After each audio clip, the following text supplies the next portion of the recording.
Hello, everyone. I'm super excited to bring you a special live edition of my live stream. Today, we're going live with Ebony and Orderly. They are Atlanta based professional organizers, and they're going to give you some great tips on organizing your new home or your current home. I posted a video yesterday of Naima of Restore Order Professional Organizing. She helped me organize my loft. And so for Black Business Month, I really wanted to highlight Black professional organizers. I have a list of not just organizers in Atlanta, but organizers throughout the United States with the National Association of Professional Organizers. So please put your questions in the chat for these ladies, and I'm sure they have years and years of experience to help you through your most difficult organizing challenge. So I'm going to let the ladies introduce themselves. We're going to begin with Carolyn. Carolyn, tell the audience a little bit about yourself. Hi, I am Carolyn Rogers of Neat Nerd Solutions. I am a general home organizer, but I like to specialize a little bit in paper and helping people to become digital. Okay, very good. So if y'all still keeping all that paperwork, go digital with Carolyn. Y'all know you got too much paper in your house.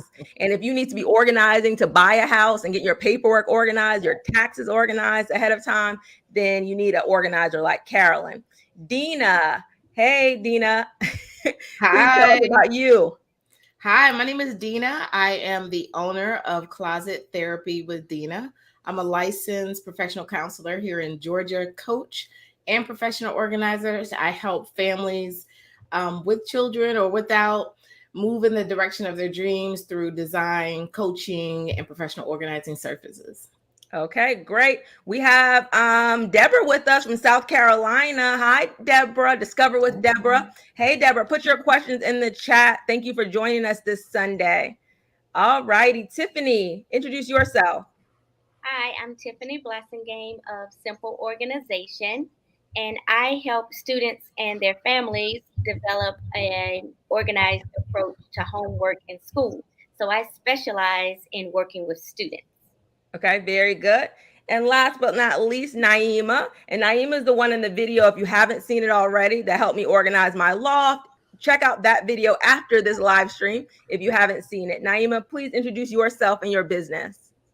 Hey everyone, I'm Naima Ford Goldson. I'm a certified professional organizer and a design expert.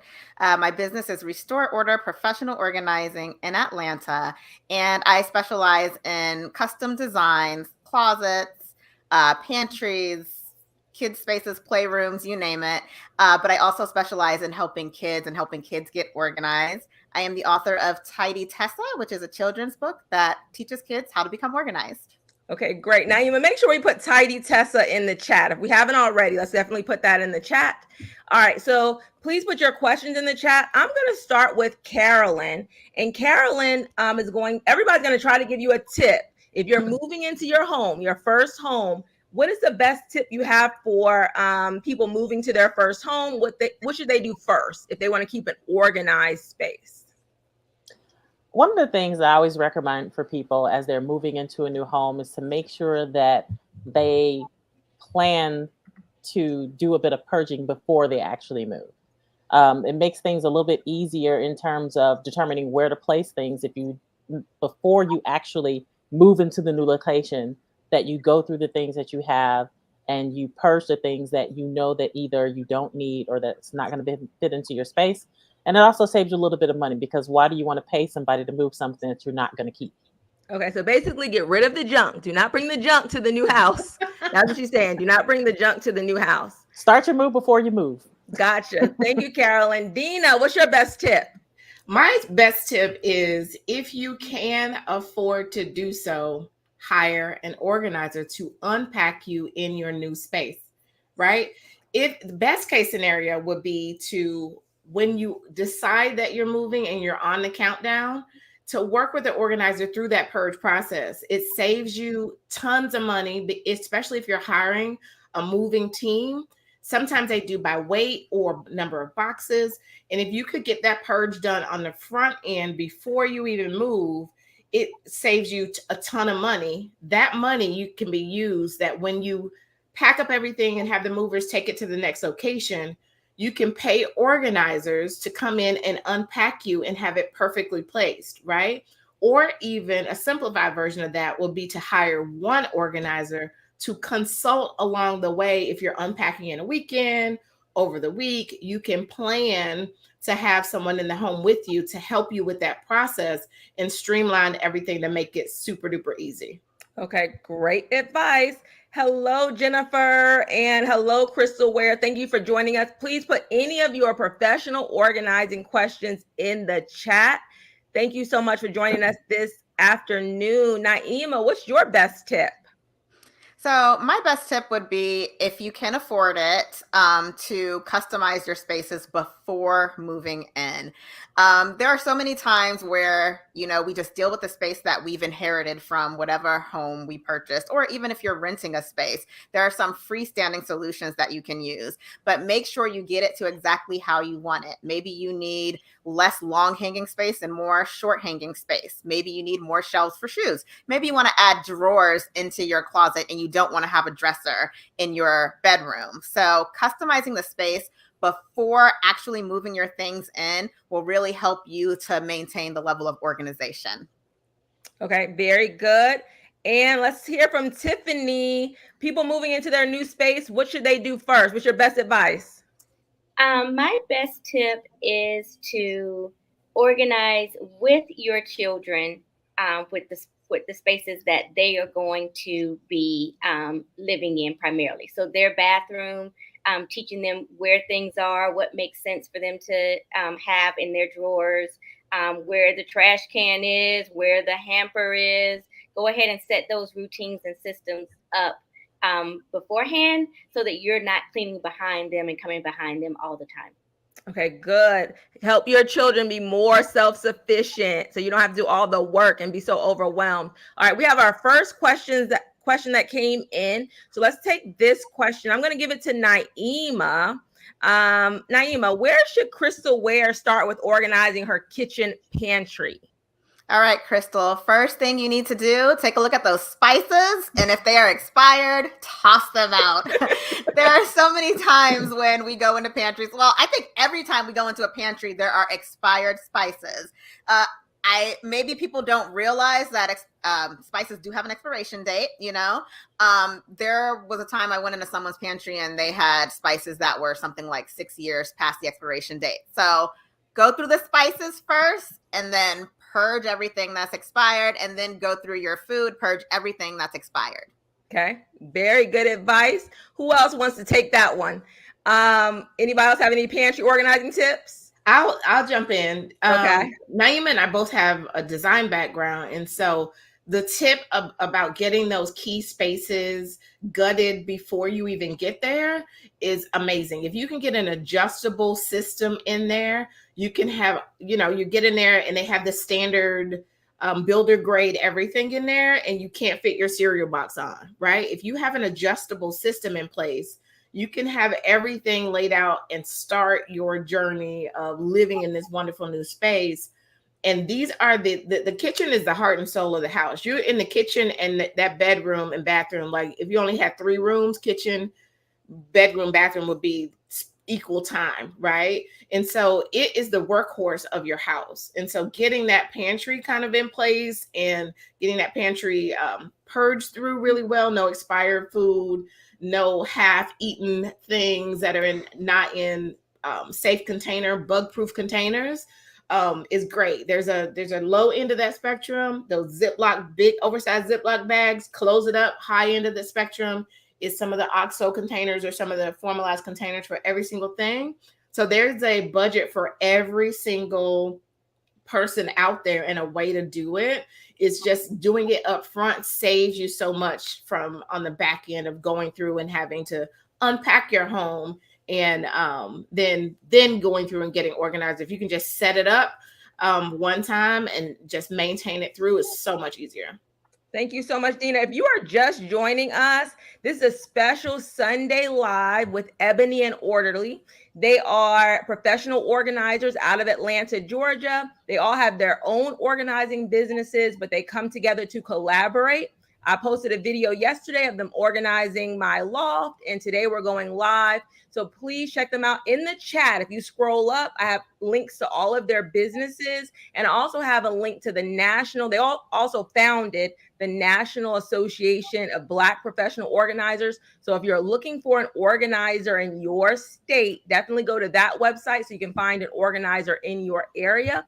This is for Black Business Month, and I'm just so happy to have them. Please go ahead and put your questions in the chat. I do want to show a few before and after from Carolyn, whose kitchen looks like this. So I do not disclose this. Tell us about this. I do not disclose the identities of my clients. Okay. Okay. We're not going to talk about clients, but you organize this space. Tell us a little bit about it. Well, this was actually a move-in, and it was a very disorganized move-in. Like, this person didn't necessarily purge all of the things as we discussed before they actually moved. And when they got there, they just pulled everything out of boxes and put them randomly before they actually called me. Okay. So this was kind of a, for the most part, putting things away in places that make sense. And asking, most times when I'm organizing someone's kitchen, I want to understand, like, if they cook a lot, like whether they're left-handed or right-hand, where they're most likely to look for things. So pretty much I had this person standing by to answer questions. So this after is beautiful. So it really looks it's probably how they wanted to live. Everything, right, I'm sure is really organized in those cabinets and those, right, sort of things. So that's a good before and after. So again, if you're moving into your space and if you can afford it, go ahead and hire somebody. You're working, you have children, you're making this move, you got a lot going on. It's a good thing to hire a professional organizer to kind of help you out, or at least consult with you about what you could be doing next. Shahida, can you go back to the before? I just want to make back to the before, yes, for homeowners. So for homeowners, if you hire a mover, sometimes as a part of the moving package, especially if you move corporate, sometimes their job description in the contract, it says that they will come in, move you in, unpack the boxes, and take the boxes with them. You have to be very specific with your contract, because sometimes they come and dump it like this, and they leave it in your house like this, because their job is to get the boxes out of your home because it's in their contract. So make sure that we're asking the right questions around when the company is moving for you or paying for, what does that look like? Or do they actually put things away, or they just dump your things out and take the boxes? Because boxes are an expense, boxes are to discard them. That's another piece of that moving process that we don't really think about. Their job, as some contracts they have to take the boxes at that time of drop off. So if they're dropping like this and you're in the middle of a work week, this is going to make your life chaotic. So you want to ask those questions. So if you're moving corporately, you should be asking for that extra help. So that organizer to come in to unpack you and that sort of thing. Don't just let them leave the boxes there. Go ahead and please, thank you for reminding me, half and half. Please hit the like button on this live so we can bring these ladies back again. So we have another question. This is a good one, because there are so many people, and I know this through just showing houses a lot. Most people can't even park in their garage because they have so much junk in their garage. So I'm going to let Carolyn tackle this one first, and then whoever wants to tie on to this can. She says, how do we organize our garage? Do you recommend a shelving unit and bins? I feel like bins become out of sight, out of mind. What do you think about this, Carolyn? Okay, now, first thing I want to recommend for a garage is that a garage is typically a fall and winter activity. You do not want to organize your garage in the summer. I hate to say that since we're like at the end of summer, but I do recommend using shelving, whether it's a standing shelf or if it's a shelving system that's attached to the wall. The main thing that you want to do is use your vertical space. Like, a lot of times garages are just blank walls and everything, and the temptation is just stack things up. And oftentimes just stacking makes things a little bit more difficult to reach when you need them. So if you use some type of shelving unit, then that helps you to use your vertical space. It helps you to use, like, you can hang things on the wall, you can hang things on the ceiling. And in regards to having things that are being out of sight, out of mind, one simple way to remedy that is either to use clear containers where possible, or make sure that you have things labeled appropriately. So even if you can't see it, you have a label that identifies what's in that space. But clear is usually the most preferred. Okay. Who else wants to take garage? I want to go to Naima, but I'm not sure because I know Naima organized her mom's garage, and it's an amazing before and after. I have her. I'll go to her website in a minute, but tell us about organizing the garage. So I agree with Carolyn with using the shelving and all of that. The clear, like she said, out of sight, out of mind, use clear containers. If you don't want clear containers, just make sure you put labels on them and make sure everyone knows the system so that they can follow it.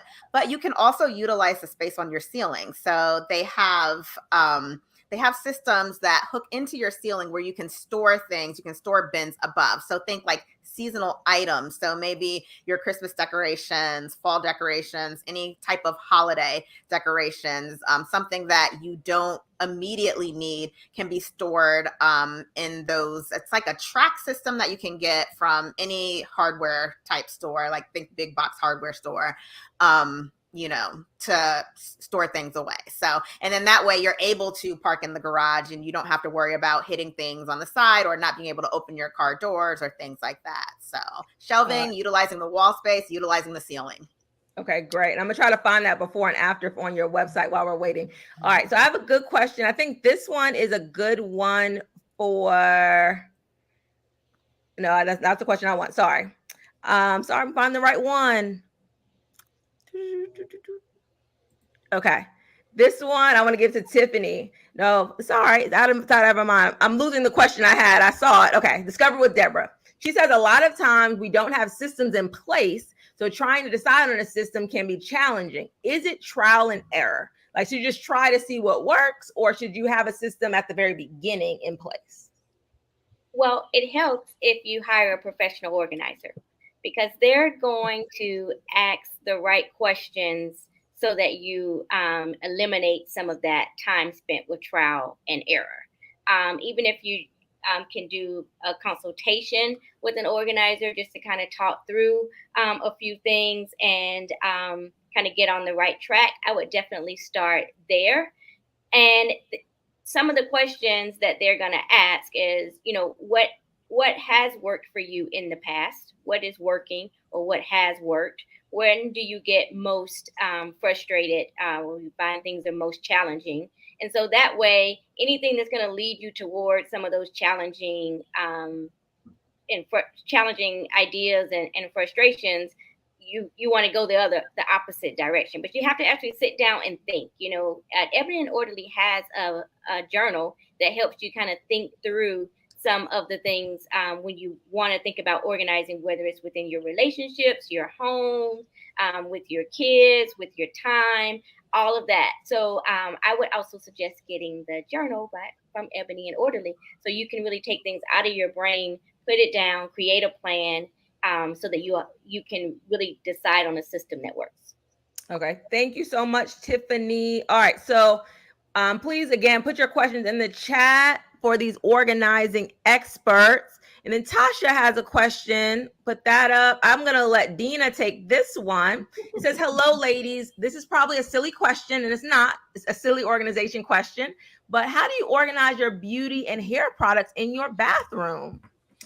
It really depends on your space, frequency of use, and how much you have, right? So for me, I have streamlined my beauty process to I could fit it in a tote, right? Or even when I'm traveling, I can stick everything I need in my purse. And so if your space does not allow you to have multiple drawers for different things, you may want to consider a little trolley or a little something on wheels to wheel in if you don't have it spatially to be able to move in and out. But because the bathroom is a wet area, you want to make sure that the items that you select to organize the things that you have are kind of waterproof or can be rinsed, wiped, or whatever. Your products get sticky, your makeup gets all over things, and you need to be able to kind of maintain that. And so if you can organize, of course, like with like, and order of frequency. How often is it used? Is it the purple eyeshadow with the green eyeshadow that you wear during the fall holidays? And that, do we need to put that kind of stash further away and the more immediate need be at our fingertips, our day-to-day is going to be, that's why I said access, how often, frequency we use it. Those day-to-day things, mascara, foundation, the basics, need to be at your fingertips. And the things we use less often, masks and those things, they can be pushed further away. But your space is going to dictate a lot of how you organize and what you're able to have. Like a lot of people get into a lot of products and don't really have the space for it. We kind of need to taper back and think about what we actually use, how often we actually use it, and kind of streamline and get rid of the plethora of products. Okay, that's good. Naima, do you have any specific things that she may need for her bathroom, like what you would suggest for organizing, like beauty products, hair products? So I don't use a lot of hair products because I'm locked up and I don't have any daughters. But I would say what I do like to use in the bathroom are in drawers would be like drawer dividers, just to make things look neater. So it's not a special kind of bin or anything like that. But if you have drawers in your vanity, adding drawer dividers, and then you can, have a separation of space for your items. So maybe you can put, your combs in one section, your any type of hair clips or bands or headbands or whatever in another, hair product in the other. So I definitely think just like Zena said, keeping like items together, but using those dividers will really help with your space. Okay, very, very good. All right, so I'm going to go back to full screen. Go ahead and put your questions in the chat. If you're just joining us, I'm with Ebony and Orderly. They are Black professional organizers out of Atlanta, and we're celebrating Black Business Month, and they're helping you get your home organized. So let's just talk about really quickly. I want y'all to think about homes that maybe you've organized. What is like the major problem you see when people are calling you? What's the most, what's their major problem that they're calling you about? I'll start with Carolyn, and then what's the major problem you think people are calling you most about? I would say most of my clients, or any organizer might tell you this, people have too much stuff. There's a tendency to want to hang on to things just because it is still good. Like, as in, this is still usable, it's still, or practically new, I haven't worn it yet, or something like that. And not necessarily taking into account that it's still good, but it's not necessarily useful to me. So it doesn't, and I think that the problem with that is oftentimes people think of when I'm getting rid of stuff, then it's going into the trash. So it's good, and I don't want to throw it in the trash. Getting rid of something doesn't have to mean trashing it. It can mean a donation. It can mean having your friends and family come do a shopping trip in your closet, things like that. It doesn't mean that it's something that's going to trash. And in most cases, for me, I've noticed that it's two things that can make any space look worse than it actually is are clothes and paper. If you would gather up and take care of the clothing that you have, or you gather up and at least even stack the paper that you have, it'll totally change the space. Okay, good. Dina, I'm going to come to you. What do you think is the major problem people have when you go into their homes? Because people's homes, because again, as a real estate agent, I see a lot of houses. People's homes don't look like Pinterest. Like Pinterest looks like Pinterest. What are you seeing when you look at people's homes? What's the major problem that they have, Dina? We are, as Americans, amazing consumers. We are terrible at getting rid of things. Right? We are terrible at maintaining the things that we already have. We want the biggest, best, next, newest, whatever, but we have not let go of the thing that we already are using in the stead of that thing. Also, there is no system in place for the way you actually live. Like Pinterest is great. It's wonderful. It's aspirational. But if it doesn't fit your lifestyle and how you actually live, it's not going to be maintained. So creating a system that fits with your lifestyle. For example, a good example of that, at certain times in my life, I've worked out. When I was a runner, running 4 days a week, I needed somewhere to hang and drip dry my sweaty things. So in my bathroom, I had like a 10 hook thing. So when I came in and took my clothes off, I'm consistently hanging. so that those things can drip dry. That works for my lifestyle, right? And I can't just throw it in the bin wet with sweat and it doesn't work. I have a system. I created a system that works for me. And that's what professional organizing helps to assess.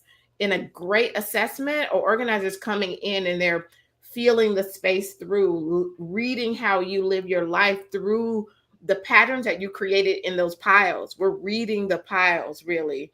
And so really creating that system that we keep talking about that supports your lifestyle, not Pinterest's lifestyle, not Instagram's picture worthy. We're not doing it for the gram. We're doing it for real life that's going to fit your lifestyle. Okay. That's excellent. I'm going to come back to Naima and Tiffany. We have some new questions coming in. Please put we got some good questions about, get ready. Somebody said their husband is a hoarder. We're going to talk about that in a minute.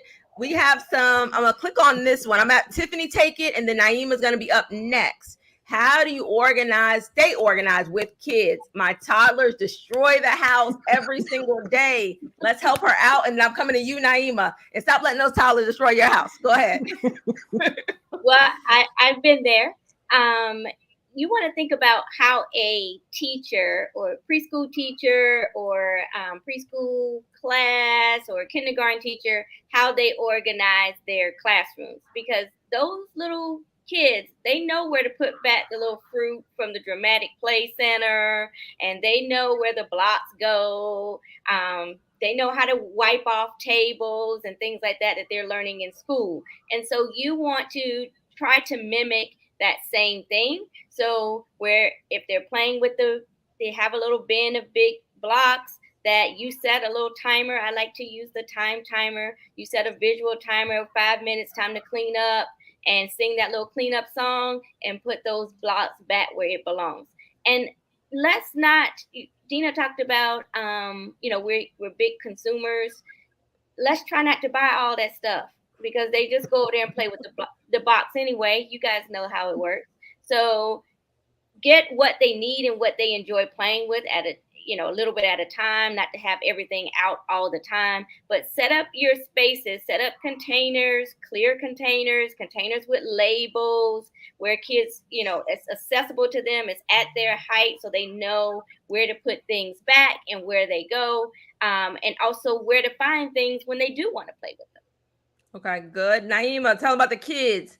You had two toddlers at the same time, so talk about that. Yes. Oh my God. First of all, let me just say, after becoming a mom, that's when I realized why my family members and friends who had kids always had messy spaces, right? Before I had kids, I'm like, why is this space so messy? And then after having kids, after they start walking and crawling and become mobile, oh my God, I completely understand. So, I definitely think make things easily accessible for the kids, So what I was doing when I first had my son, we had just one toy box and he would pull everything out. He's 10 now, but he would pull everything out to find something that's in the bottom, right? So what we did to fix that was we got one of those toy sorters where the bins are small. So it's easy for them to just, pick out what they want and they're not throwing every single toy out. So I would definitely recommend that, a toy sorter for your kids. I agree with everything Tiffany said. Kids know where things go. As long as there is a home for something, they will know where to get it when they need it, and they will know where to put it away. So making sure that there's a home for things and that the kids know where that is. And then I would also say, as parents to toddlers, they're going to make a mess, and that's okay. They're playing, they're learning, they're children, they're going to make a mess. But for me, what I like to tell people is, if you have little kids, if you have babies, if you have toddlers, just let them play during the day. Then at the end of the night, take a basket, gather up all their things, and then you put it away.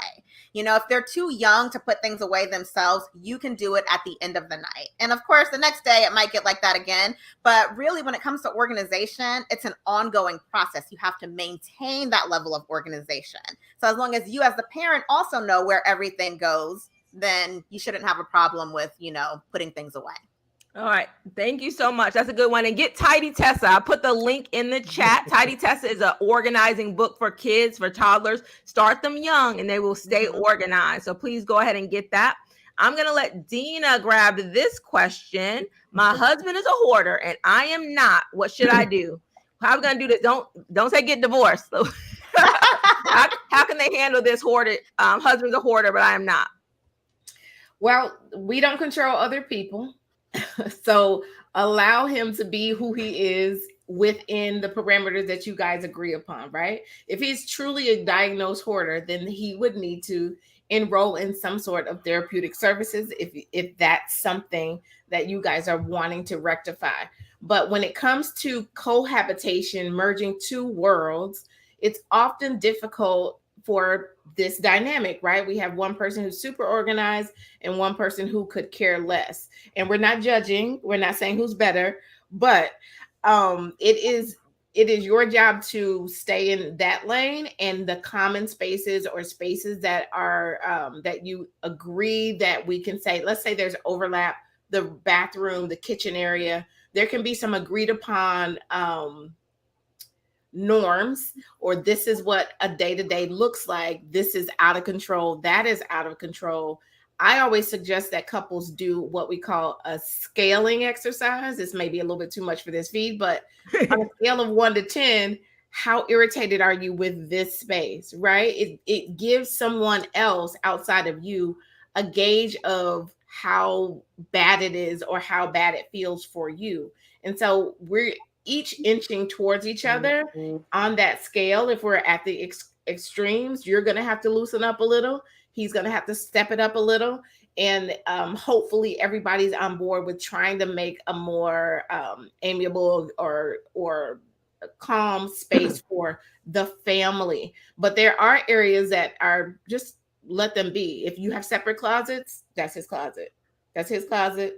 Do what you want in your closet. This is my closet. It's going to be all nice and orderly, but don't overwork yourself trying to create an environment where his closet matches yours. There just may be that space where he has to himself and you have your closet to yourself, but the common spaces, the overlap, that's when the work needs to be done around what's acceptable and what's not acceptable for the family, or because you guys are a family, even if you don't have kids. Hope that's helpful. Yeah, I think that's a great answer. I love that answer. With me and my husband separated, like I grew up with my sister. I shared a room with her until I was about 14. So I know how to share spaces. My side of our room might look totally different than his side of his room and his closet. But again, I have to be a certain amount of peace. But the kitchen, the living room, all of those common areas, I pretty much, they look how I want them to look. But, you have to give them some kind of, where you're not like, you need to do this, like they're a child, because they're not a child. When they come to, when they want to, if they're at peace in that space, that's fine, but you may not be at peace. So I love the scale area is giving you, he might be at a 2 and you're at a 9. So he tries to maybe give you more control in that area, so you're not as stressed about it. Yes, I love that question. Go ahead and put your questions. I got the experts here. So make sure that you're putting your questions in the chat so you have an organized home, whether you're staying in the home you have or you're moving to your next home. We want to make sure you have peace in that space. We're with Ebony and Orderly. What is the major question? I'm going to go back to, I think I didn't have Tiffany and Naima. Tell us what's the major problem you see in most homes that you go into and organize. So I specialize in working with students. So the main problem or challenge that I hear about is it's time to go in the morning, to go out the door, to get to school, and we're always late, or there's always a missing assignment that didn't get put in the backpack, whatever it looks like for that family. And so we usually work on creating a go station, is what I call it, where there's a basket or something or hooks where that's where the backpack goes at night with everything that you need for track practice the next day, or you have PE and you need to have your PE clothes changed. We talk about the morning routine begins at night.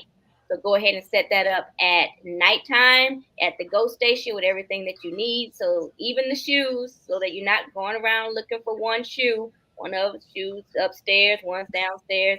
It's a mess. So go ahead and put everything out that you know is a challenge. Sometimes even have a visual checklist so that kids know they can walk over and check out, okay, I got my backpack here, I got my shoes down here, and it says Thursday PE, and oops, I don't have my PE stuff. Let me go and get it and put it in my bag and check that off. Okay. Excellent advice. We had another question come in. I'm gonna let Carolyn take this one.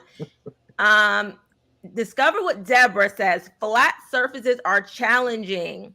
It's always a drop zone. How do you avoid this? Paper clutter is a real thing. So that's all that mail that comes in, that junk mail. You just drop it on your counter. You just drop it in your junk drawer.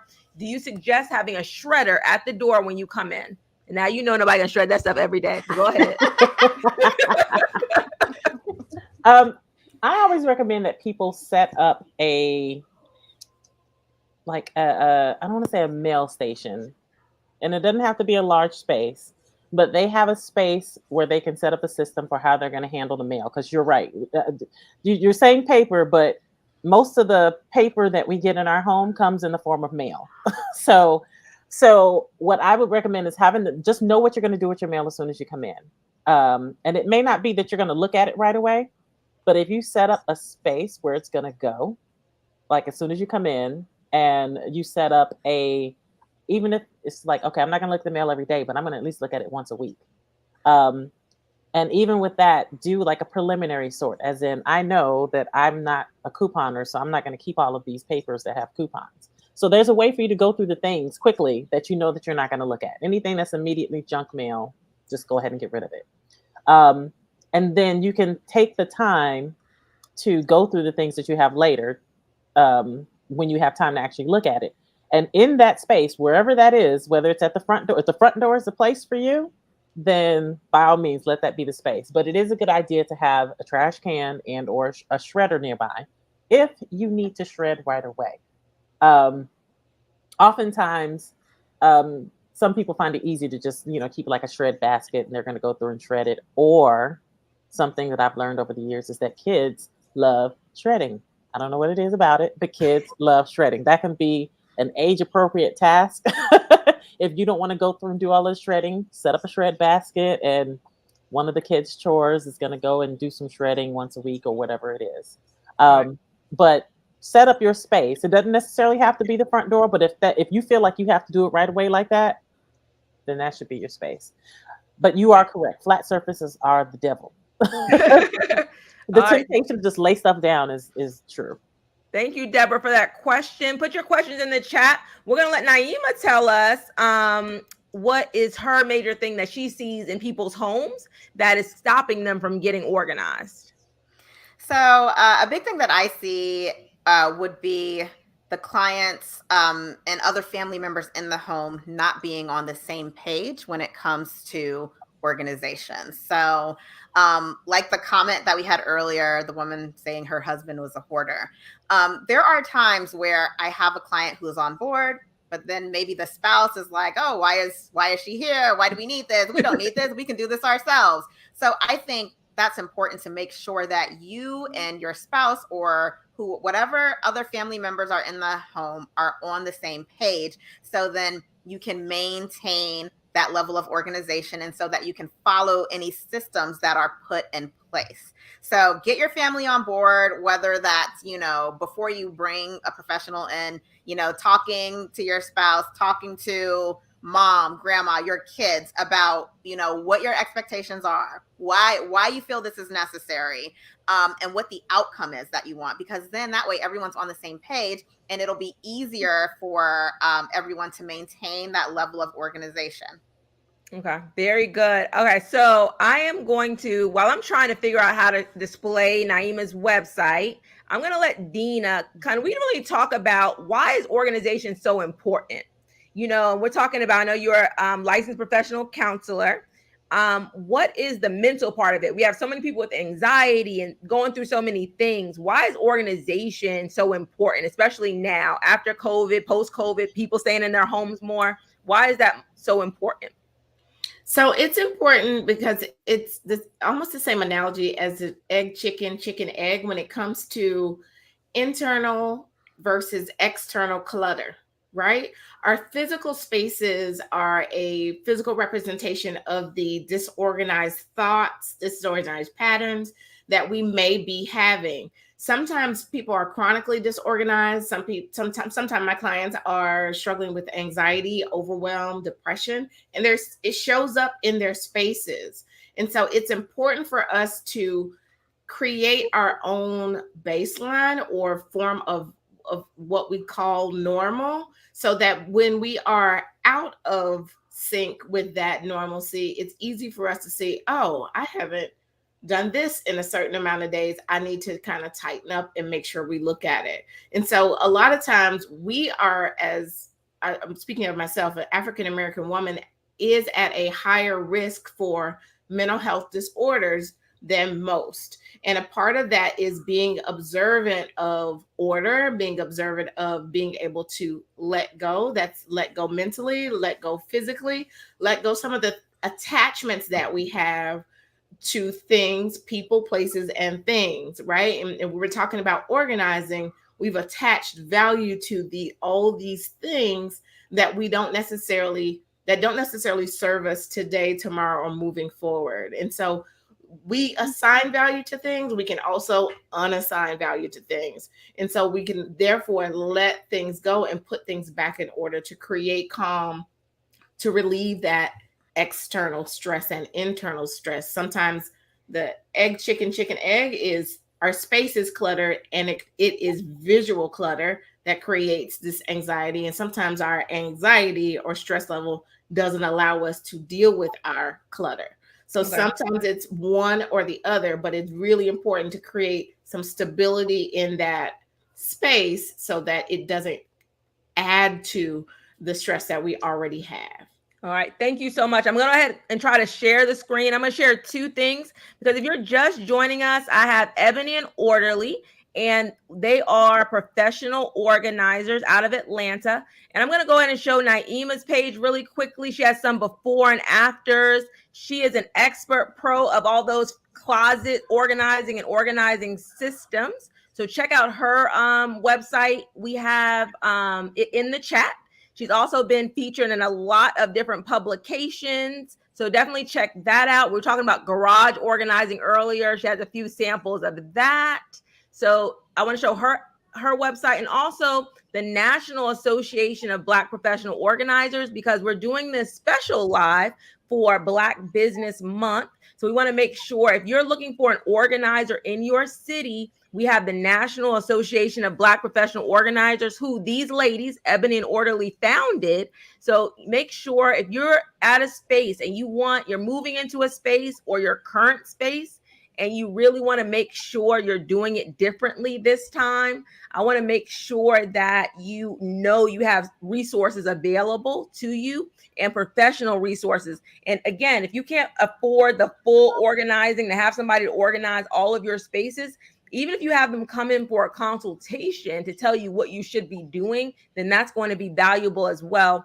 I'm going to let Carolyn, I'm moving us around a little bit, Carolyn, take this question, because it's a good one, because Carolyn is the president of NAPO right now. So half and half has a question. Any advice for those that might be thinking of becoming an organizer?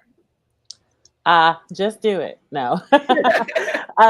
It is one thing that I was pleasantly surprised when I became an organizer officially, because most people have been organizing probably half of their lives once they finally do it as a business, is that it is actually a fairly easy business to start, in the sense of it doesn't have a high barriers to entry in terms of finances.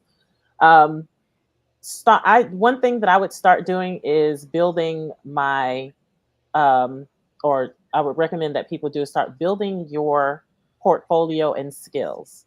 And oftentimes that is done by organizing yourself, organizing your friends and family, being sure to take before and after pictures, and also linking up with other organizers. Like, organizers are some of the friendliest people. I always call them the friendliest competitors I ever met in my life.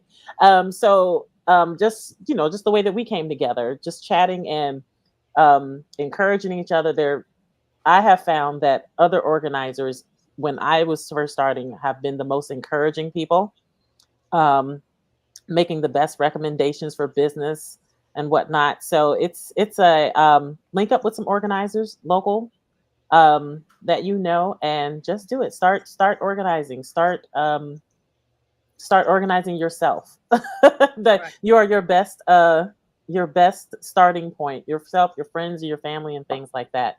So just start doing it, and as you link up with other organizers, they can give you more information in terms of like how to actually, start your business, especially if they're local, because different localities have different rules in terms of starting a business. So link up with network and just do it.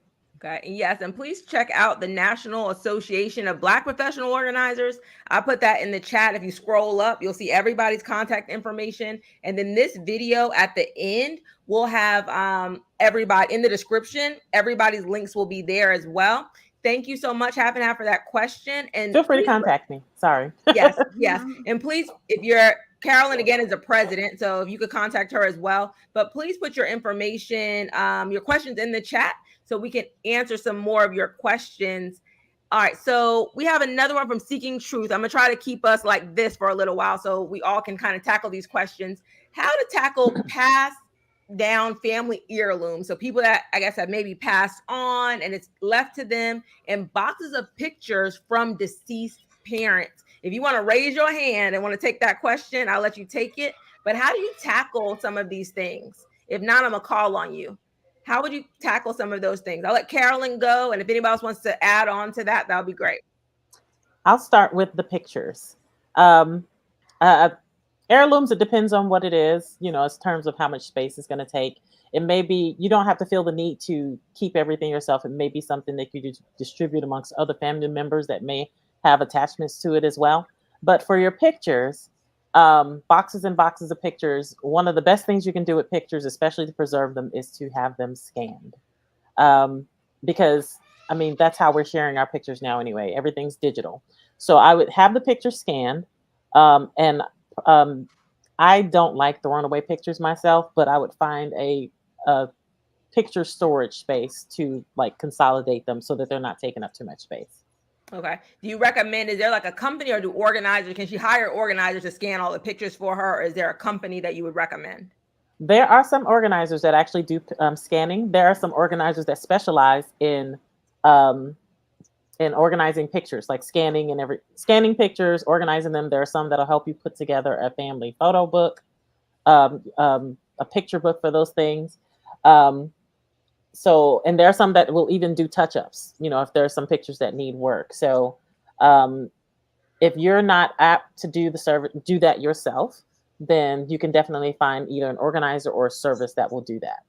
All right. What do you feel like? Somebody else take the heirlooms, family heirlooms. Because a lot of times when people pass away, they're left with people that really don't appreciate them or don't even want them. So, but there's a lot of guilt with getting rid of somebody who's passed away, getting rid of things that were important. So what do you think? Who's going to tackle that one for me? I'll let Tiffany tackle that one. Tiffany. So this is a great question, having lost both of my parents. I feel like the easiest thing for me, especially emotionally, is to not do it alone. And, inviting over aunts or uncles, cousins, going through the pictures, going through the heirlooms. There may be someone who really wants to have certain things, especially if it's something that you put out there that you don't, really know what to do with, or, don't want to throw it away, don't want to give it away. But you'll give it to someone in the family. And then think about some of the creative ways that you could use the heirlooms. Maybe it's something that you can put on display at the next family reunion. Maybe it's something when someone has, you create a tradition, the first baby, the next baby that gets passed down to. So begin to think of like more creative ways, basically to get it out of your house. Creative ways to get it out of your space. Right. Okay. Excellent. So let's talk about, again, put your questions in the chat. We are live with Ebony and Orderly, professional organizers out of Atlanta that can answer all of your questions. How do you feel about the organizing shows? Because everybody's like the home edit. We have, other shows that show these homes that are like perfectly in order. And we know there's probably a lot of production that goes in on those things, right? But how do we feel about those? I'll let Dina take that question. I'm trying to see if I can make you bigger, Dina. Hold on one second. All right. So how do you feel about those organizing shows?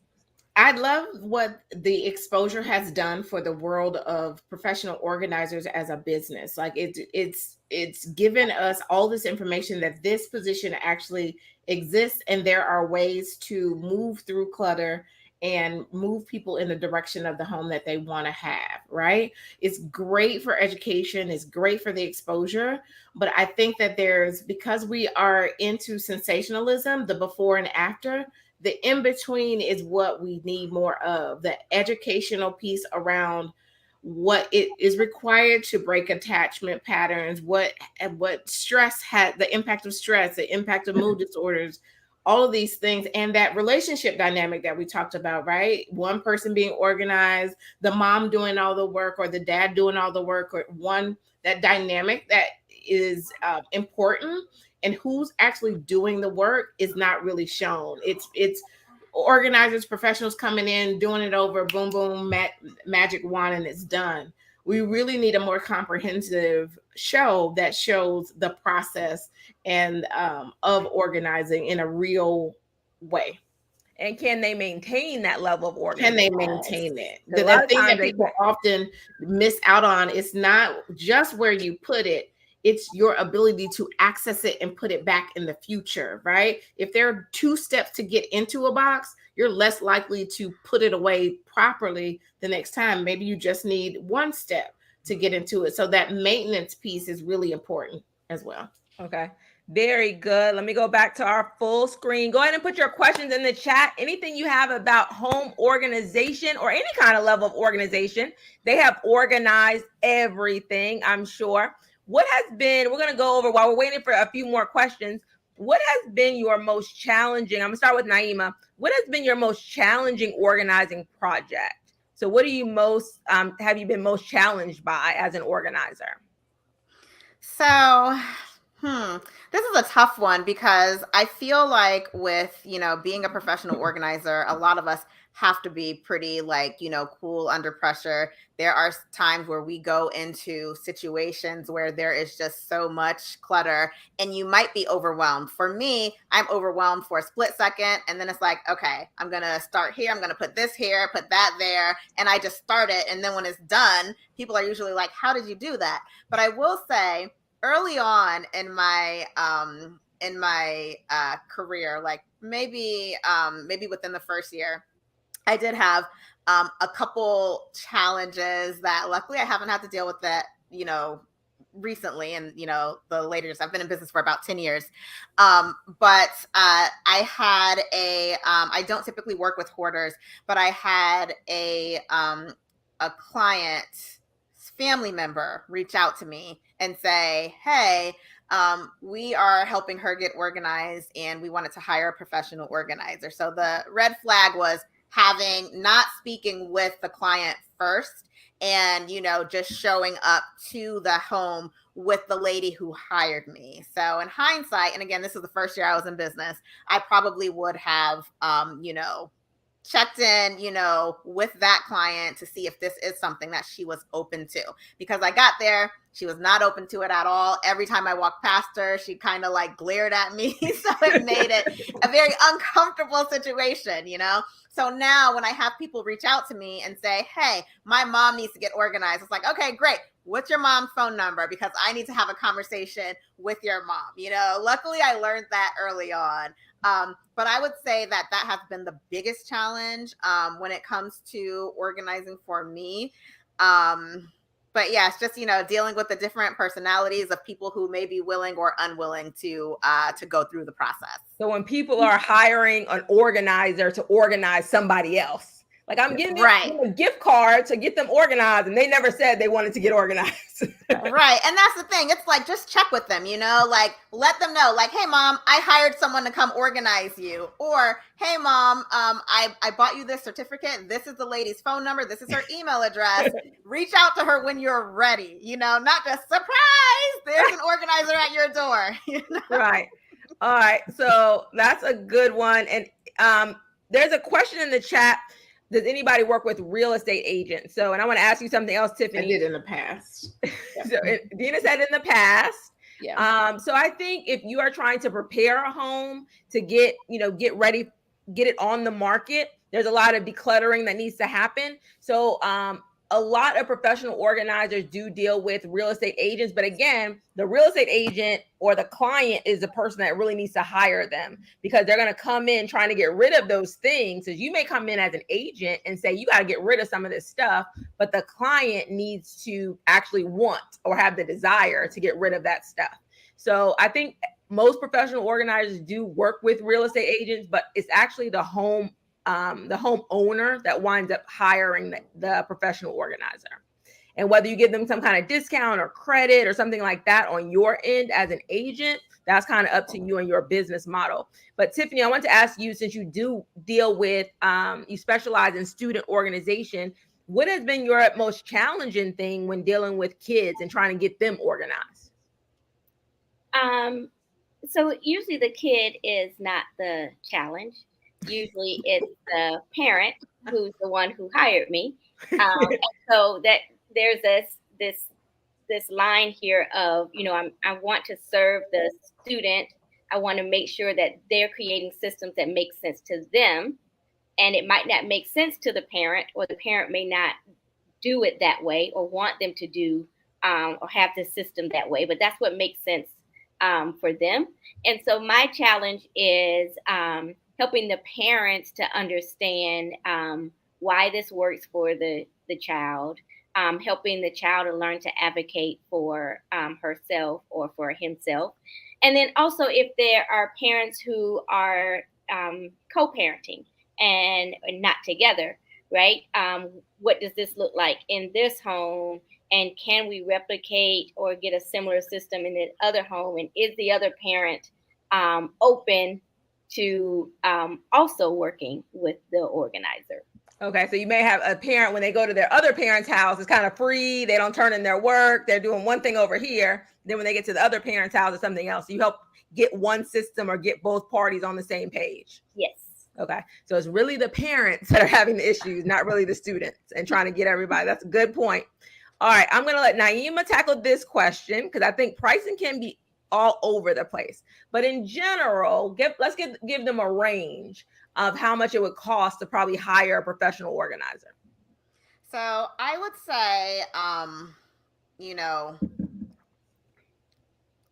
okay. So there's a wide range, right? There's a wide range of what you could pay for a professional organizer. I would say you don't want to go too low. You have to think about this. You have to think you get what you pay for, right?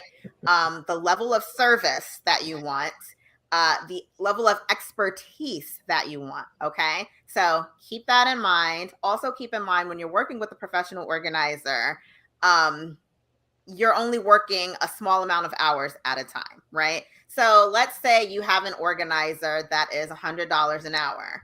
Well, typically we'll work in 3-hour sessions. So that's $300. And then you can, work with them again, like maybe in a week or in a month or what have you. You can break it down how you want. But there is a huge range. It can be anywhere. Give them something on the low range. On the low range, or if they say, it's $5 an hour, they should be concerned. No, not even close. Not even close. So give us a lower range that would probably be like a newer organizer, maybe. Right. So 10 years ago when I started, the low range was $50 an hour. That was 10 years ago. So keep that in mind, right? I would say now the low range is probably about $75 an hour. And then it can go up from there. We have organizers that are $125 an hour, $150 an hour, but $225 an hour. So you just really have to think of that level of expertise that organizer has. And, when an organizer tells you their price, don't try to nickel and dime them, because we're trying to make a living as well. This is our livelihood. These are our prices. So by all means, there are so many organizers in different price ranges, and you can, pay what works best for you. But when you're considering hiring an organizer, the price isn't the only thing you should look at. You should look at the before and afters. You should look at the reviews. You should look at the level of expertise and experience that organizer has. Right. Because they're really, and I'll let Carolyn chime in on that too, because you're hiring people to put systems that work. Because somebody can organize you and then, oh, you're nice and organized, but you don't even know how to use that system. So you're really hiring them to put a system so you don't have to call them back a month later for them to organize you again. And organize, I'm going to let Carolyn take this question because she wanted to chime in on this. So chime in on what you wanted to chime in on. And I want you to tell what's the difference between an organizer and a house cleaner? Because a lot of people think that you guys are house cleaners. Like, okay, you're going to clean after you do this. So talk about what you wanted to chime in on and then talk about the difference between an organizer and a house cleaner. Okay, so what I was going to say is that one thing as far as cost goes, it also depends on where you live. Organizers, like Naima just gave you Atlanta prices for organizers. So an organizer in California might be something different, might be different from an organizer in the Midwest, might be different from an organizer in North Carolina. So it depends on where you live. It's all about supply and demand and whatnot, same as any other place.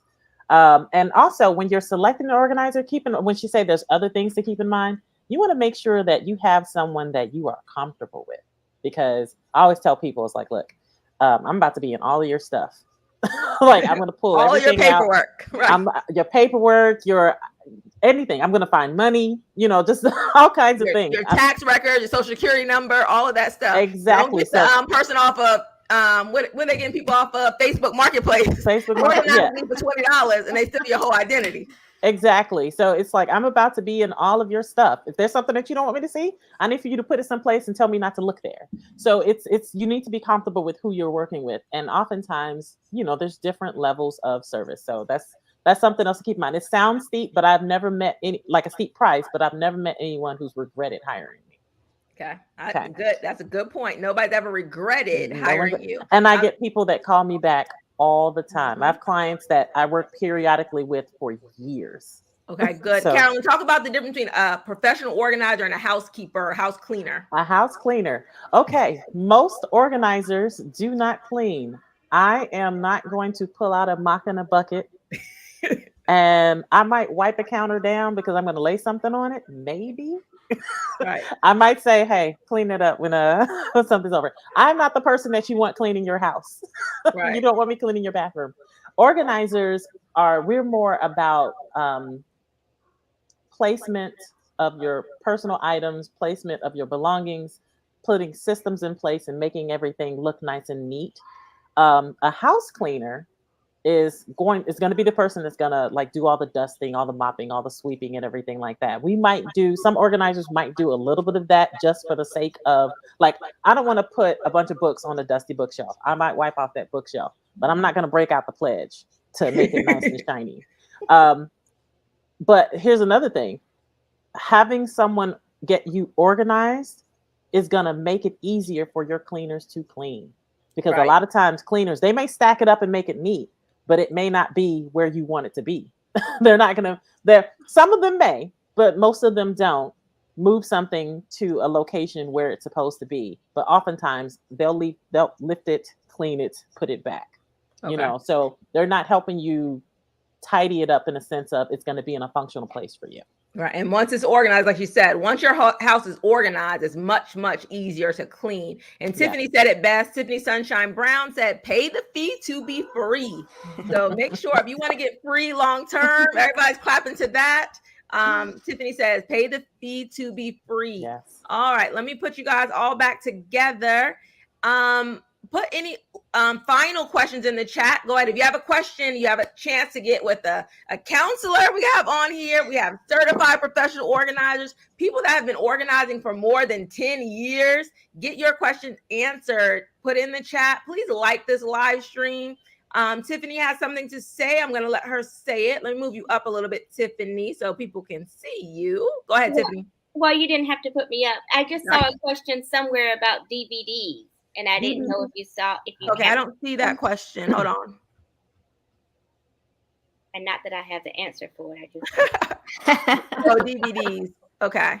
Somebody says I need to get rid of thousands of DVDs. My husband is a DVD hoarder. I'm gonna tell you that right now. I never look at anymore. I should have trashed them before I moved. I spent so much money on them, I guess, many years ago, but this is the online age now. Who wants to tackle that? tackle getting rid of, so you spend a lot of money probably on those DVDs and all that kind of stuff, and now everything's gone to digital. What are you going to do with those old DVDs? Carolyn, give me a short answer, Carolyn, of what she should be doing with those DVDs. If you still have a DVD player, pick a few of your favorites, because sometimes the internet goes down or things go down and you want to see them. So pick a few of your favorites. And then for the remainder, either take them for donation or I know here in Atlanta, I don't know where they are. There's a place called Second and Charles where they'll take media and they'll buy it from you. It'll be dirt cheap, but hey, it's less. it's more money than you had by the Half Price Books does that too. Half Price Book, yeah. Mm-hmm. So there are places that you can take it to get people to purchase. They don't give you top dollar for it, but it's still something. Okay. And while you're still there, Carolyn, is there an organizer in Columbia, South Carolina, that's a member of NAPO? I believe there is. I do believe we have a few. I think that is where. I think we have a couple that are in that area. Okay. If you send me a message, everybody that's just joining us in the chat, this is Ebony and Orderly, professional organizers out of Atlanta. But they are also the founders of the National Association of Professional Organizers. The website is NABPO, and I put it in the chat. So just scroll up and you'll be able to see it. The National Association, I'll put it in there again, actually, National Association of Black Professional Organizers.org. And you can click on Find a Professional Organizer Near Me, and then they'll give you a whole list of the organizers that are in your area. All right. So please put your questions in the chat. And then somebody else said, if you are, they said, if the DVDs are in good condition, go ahead and donate them to your local library. So that's a very good place to donate them as well. All right, ladies, let me go back here to everyone. Okay, one more person has this. I inherited 4 mink coats. What is the best way to store them? I can't get rid of them due to the sentimental value. All right, so Dina, taking that one. Well, minks and all things that are like human or animal need to be stored in a climate controlled scenario, right? It needs to be somewhere that's air conditioned, not subject to the weather, heat, fluctuation, things of that sort.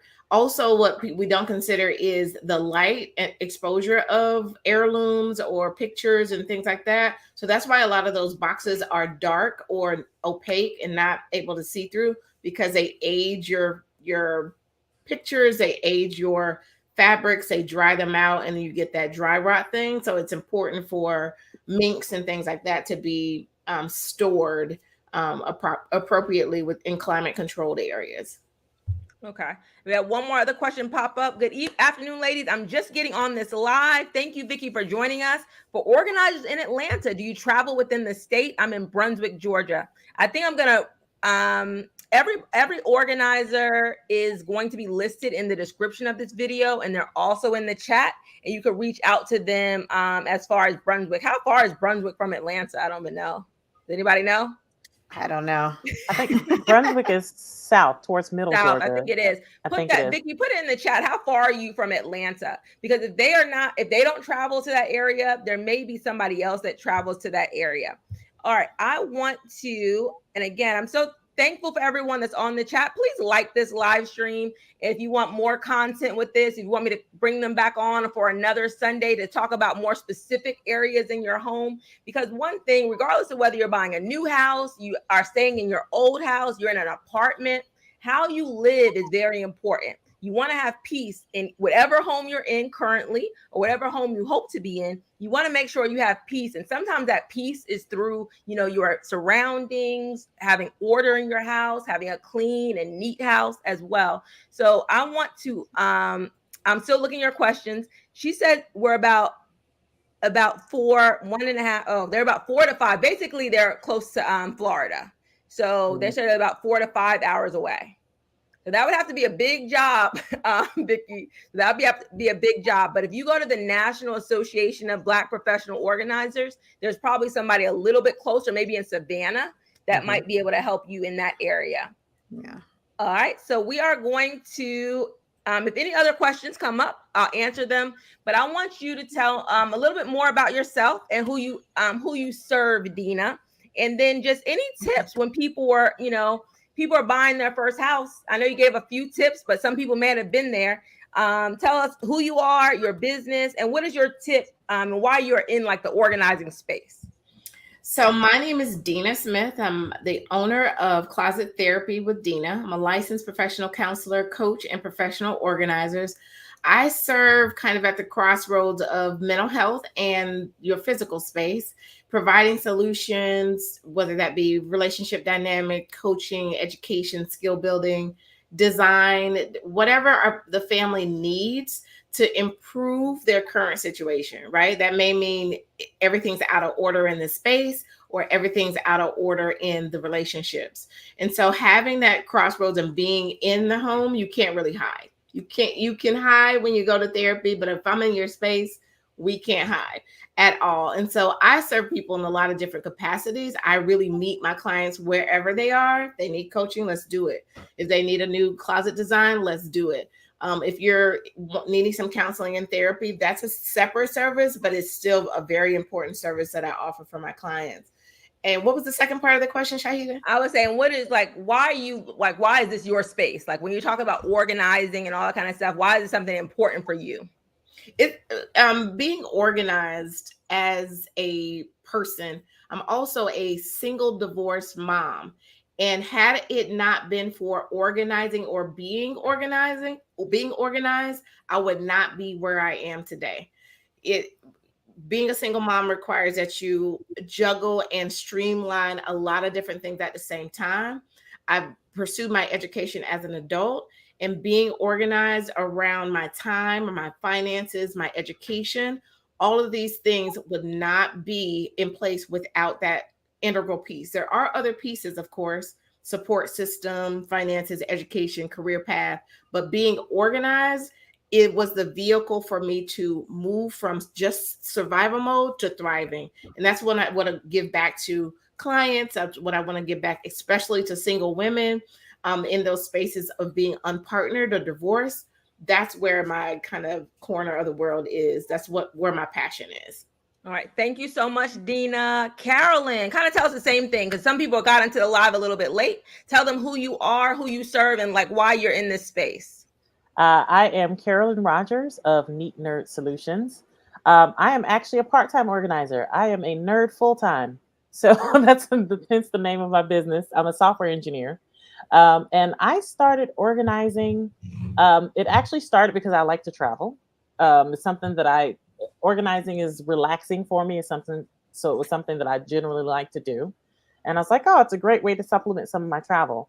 And that's how it started. But as I got more into it, it's like, okay, no, I actually really like helping people. I actually really like, and most of the people that come to me are usually very stressed. They don't know how to get out of their the clutter. Like they've been too busy, or to Dina's point, they've gone through some type of like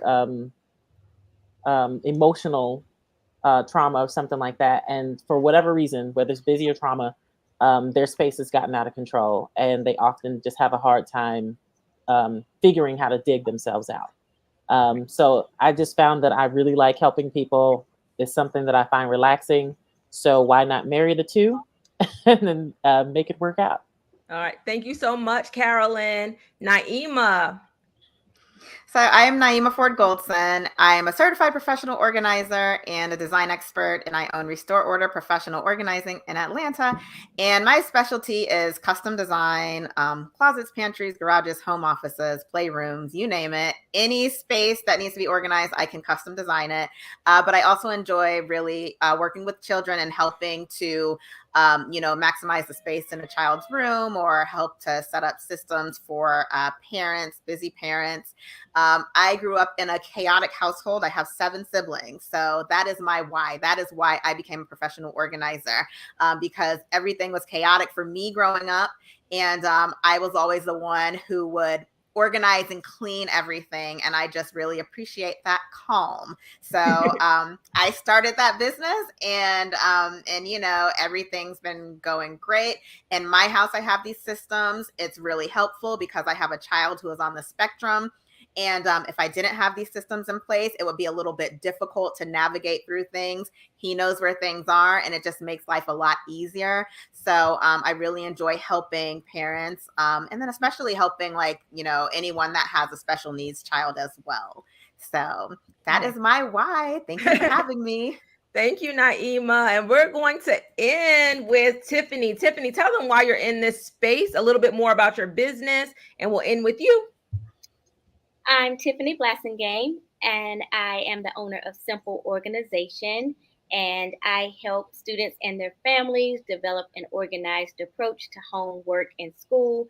So I specialize in student organizing. I am a trained educator, and I really try to marry my skills as an educator to what happens in the home, and try to help parents and kids calm the chaos of what is going on, especially as they get older. So it's that middle school, high school age where they think that you're nagging them. You just want them to do what they're supposed to do. You get anxiety checking the student management system to see what their grades are like. So you want someone else to log in, look at it, and talk to them about what's happening in U.S. history. So my why is, like, one, I like Dina. I'm a single divorced mom, and so I have walked my child along this journey of organization. But also, schools don't teach organization and time management and study skills the way that they did when we were growing up. So it's something that's missing, and we're wondering why the kids don't have it. Why can't they just remember this? What's going on? It's because it hasn't been modeled and shown to them. And so that's what I come in and do for families.